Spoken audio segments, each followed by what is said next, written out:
Hey everyone, in this video, I'm going to show you how to add a background color in Canva. Let's get into it. First, open your project and click the page. The first step is to open the drawing you are working on and tell the computer which part you want to change. You need to select the main workspace before you can pick a new color. Open your design and click anywhere on the empty white space of your page.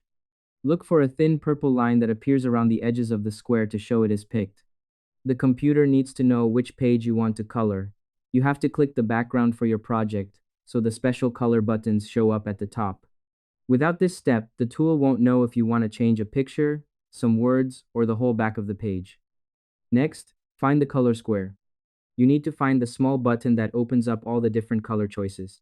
Look at the top bar of your screen and find the small color circle. Click on that to open a new menu on the left side of your screen. It opens the door to every color you can imagine. This little box is the key to changing the look of your design.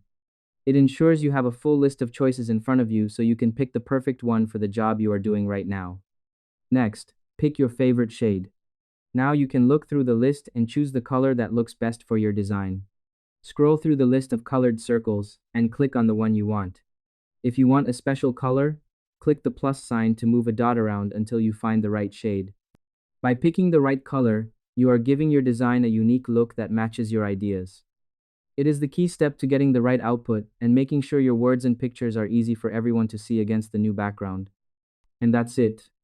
To add a background color in Canva, you must first click on your page to select it. Then, you click the color square at the top to see your options. Next, you pick the color you like from the list on the left. Finally, you look at your work to make sure it is perfect.